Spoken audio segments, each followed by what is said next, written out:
juveniles, and that looked a nice filly to won today. And I'd say this filly's frustrating for them, Crystal Eye, because she's promised to deliver on a couple of occasions, and she looked, they've tried different trips with her. She first caught my eye in Fairyhouse 3 starts ago. Okay, it was over 10 furlongs, double the distance of today's, but she does travel into a race very well, and it's just an interesting move, It is, yeah, it is, and it's impossible to know what her trip is, isn't it? And obviously Willie is just rolling the dice, 5 furlong maiden, let her take her chance and see does that work. Yeah, indeed, and she's by Invincible Spirit, and when they're sometimes hard to get a handle on, their temperament gets the better of them, and maybe you're better off changing things around with them a little bit. And this just could be a shock to her system back around a bend on a sound surface. Could be interesting, and that's the nature of this race, Kevin. I suppose they were looking at something like that to be competitive. Yes, indeed. Blue Power finished in behind Ola Benita on the only time they met prior to today. That was in July time. Ola Benita finished third. Blue Power finished a couple of 6 lengths behind her back in 7th on that occasion. He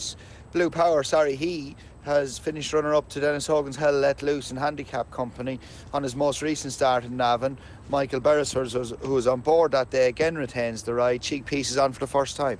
Yeah, and ran a likeable race, showed good pace on that occasion on his first handicap, and didn't get touched in the ratings, still rated 70, but hell left loose. 20 seconds. His third race of the year from what I can remember, and I thought there was a lot to like about that. He's got to show that he can handle a switch to this surface. All his form is with a cut in the ground. But 10 seconds.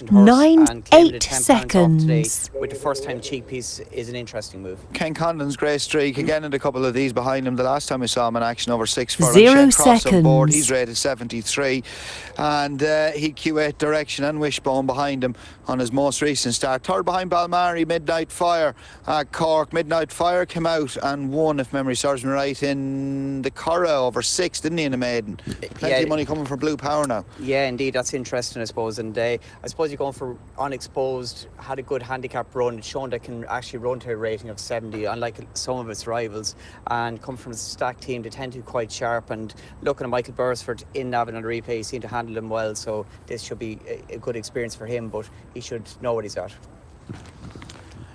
Small few quid knocking around for Grey Streak also. Q8 Direction, he was formerly with Richard Hannon. He wasn't beaten all that far and finishing mid-div behind Arizona in the Coventry at Royal Ascot last season. He's having, I'm nearly certain, his third start since joining James McCauley's yard. Joy Sheridan on board, taking the 5 off. Yeah, he showed a good bit of pace in that claimer the last day, and if stepping down and trip and able to show the same kind of zip could well be involved, Kevin, but did fall tame enough under pressure and asked for a bit of response last week. Your idea to winner, Fran?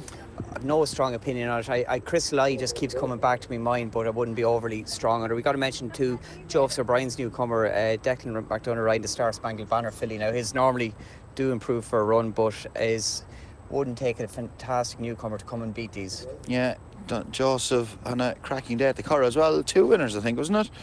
Yes, I think it was 2, yeah. And look, they're always very competitive up here, but I would be keeping an eye on the newcomer of Joseph's with a view to the future, if she is green like some of his mainly do be on debut. Yeah, I think it's Wishbone, is it? Is one of the last 2 go in. There's 2, one is obscured. Just one was getting a little bit fractious in the stalls. I think it was number 7, Cleft Devoy. Blinkers on for the first time. It's interesting money came for that first time out. It seems to be quite weak in the market. And there's another one starting to kick up. One of James McCauley's.